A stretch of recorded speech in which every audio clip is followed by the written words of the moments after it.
Bonjour, Bonjour. nous sommes ici aujourd'hui pour vous présenter le déroulement d'un audit HP. Tout d'abord, qu'est-ce qu'on appelle la HP? Alors ce sont des travaux à l'eau, sous haute pression. Alors on appelle HP, c'est défini travaux supérieurs à 250 bars ou machine d'une puissance de 10 kW, ce qui correspond à peu près à 14 chevaux. D'accord.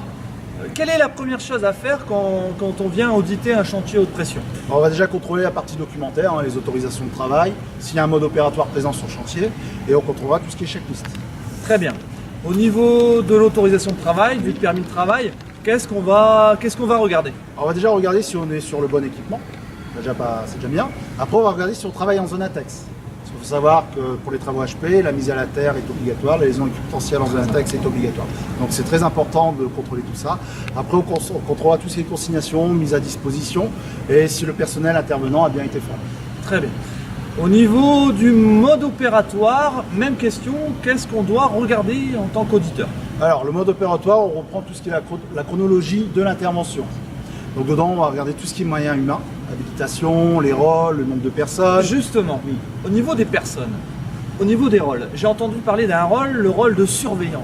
Alors le surveillant, donc sur un chantier, on risque d'avoir 3 personnes. On aura le chef de bord, l'opérateur et le surveillant. Alors le chef de bord peut être surveillant s'il y a visibilité sur l'opérateur. Par contre, s'il n'a pas visibilité, on mettra une 3e personne, c'est ce qu'on appelle le surveillant. Il faut savoir que le surveillant n'est pas un rôle à part. Après, comme j'expliquais tout à l'heure, on parlait du mode opératoire, donc on parle de moyens humains, on parlera aussi de moyens matériels dans le mode opératoire. On parlera tout ce qui est par exemple dispositif de retenue, écran, barre anti-retournement. Donc tout ça doit être pris en compte dans le mode opératoire. Donc au niveau mode opératoire, on a parlé moyens humains, moyens matériels.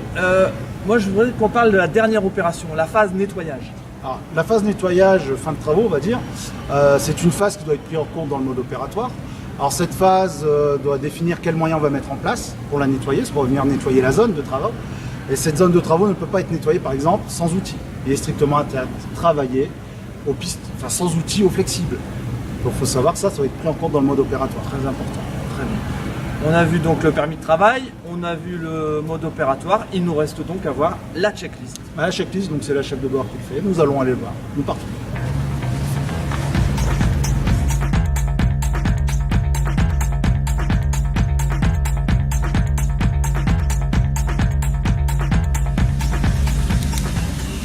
Donc là, Sylvain, on est arrivé sur le chantier de pression.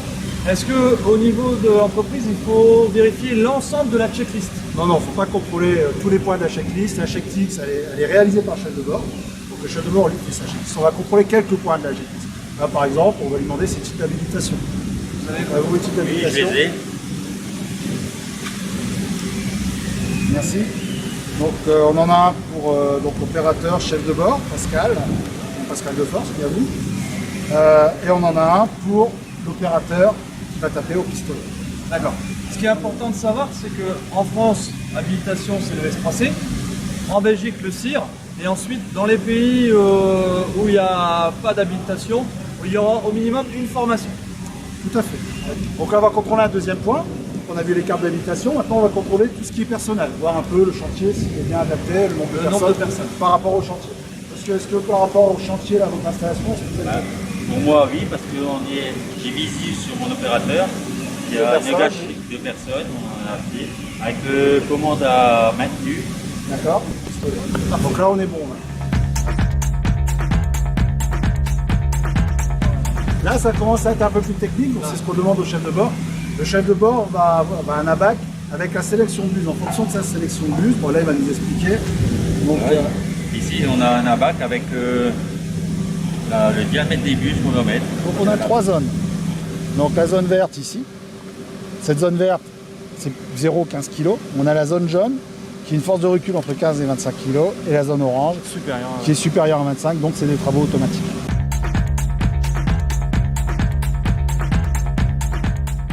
Au niveau de la checklist, est-ce qu'il y a une fréquence? Est-ce qu'on doit la vérifier toutes les heures, tous les mois, toutes les semaines? Non, pas du tout. La checklist, c'est à faire avant démarrage chantier. Après, elle est en fonction aussi de l'autorisation de travail, c'est-à-dire qu'elle est identique, le numéro de l'équipement. Donc là, si monsieur travaille sur cet échangeur-là, il va nettoyer un ballon, juste après, il n'a pas le même numéro de permis, il refera une checklist. S'il reste sur le même poste, mais pendant 2 litres, par exemple, son collègue viendra le remplacer à 14 h, pareil, son collègue refait une checklist. La checklist est nominative. D'accord. Et Bon. c'est le chef de bord qui Et va c'est faire le la chef de bord qui valide la checklist. Tout à fait bien. On peut parler aussi au niveau de la checklist, l'environnement de travail, le balisage. D'accord, donc voilà, donc on a contrôlé les cartes, on a contrôlé si l'équipe était bonne, si y avait les bonnes personnes. Maintenant on va contrôler tout ce qui est balisage à 6 mètres, donc je le rappelle, c'est 6 mètres sortie de buse. Sortie de la buse. Donc là on a un balisage HP. L'opérateur va se trouver dans la zone, donc il sera équipé avec tous les EPD HP adaptés. Le chef de bord qui est surveillant sur cette phase de travail, lui n'est pas obligé de s'équiper EPI parce qu'il ne se trouvera pas dans la zone HP. La fameuse zone des 6 mètres. Des 6 mètres. Voilà, après on va contrôler donc tout ce qui est EPI au niveau de l'opérateur, hein, s'il porte bien son tablier, s'il porte bien ses bottes, la combinaison, les bouchons, tout ce qui est anti-bruit, visière, lunettes sous visière. Donc tout ça il doit être équipé. Donc voilà. Après on va contrôler tout ce qui est flexible. Donc on doit avoir pareil, une fiche de suivi flexible annuelle. Donc le chauffeur doit être en possession d'une fiche de suivi flexible. On va contrôler tout ce qui est anti-fouet. On va contrôler tous les points d'accroche également. La mise à la terre. La mise à la terre. Donc, après tout ce qui est dispositif écran aussi. Donc là, bon, sur cette configuration, nous sommes au pistolet, balisable. On nettoie un échangeur, on met un système de retenue. Par exemple, on va contrôler si ils ont bien mis ça, si ils ont bien mis la barre anti-retournement.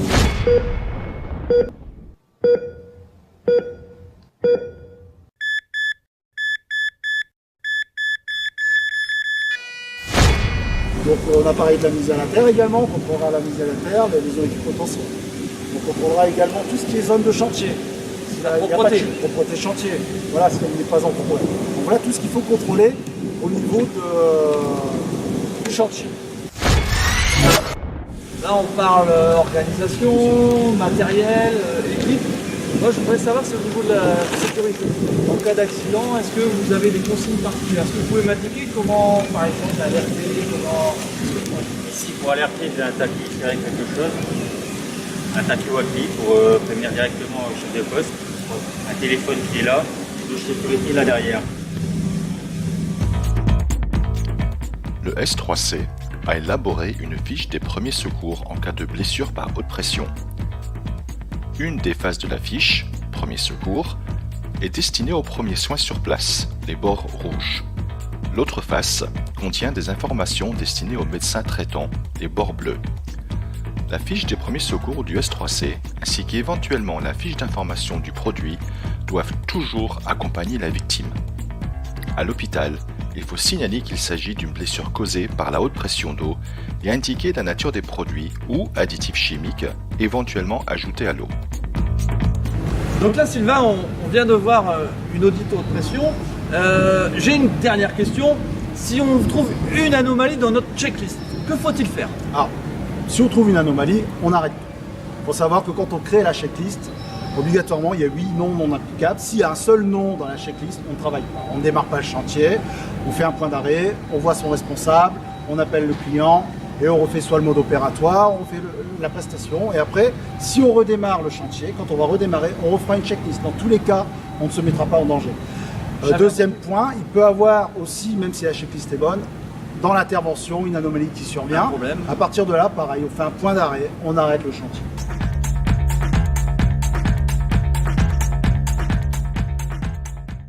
Donc, pour auditer un chantier haute pression, la première chose à regarder, ce sont les documents. Le mode opératoire, l'autorisation de travail, la checklist. Ensuite, on va vérifier au niveau des moyens humains, donc le nombre de personnes, s'ils ont leur habilitation Tout à fait. et s'ils ont leurs EPI. Et enfin, on va regarder, c'est l'organisation du chantier. Est-ce que le chantier est bien balisé? Est-ce qu'on a bien nos 6 mètres? Est-ce qu'on a bien notre mise à la terre? Est-ce qu'on a bien nos systèmes anti-retenue afin de vérifier notre chantier HP? Tout à fait, Olivier. Tu as tout compris. Tu es prêt à auditer. Et vous aussi. C'est dans la boîte. Get the funk. Get the soul.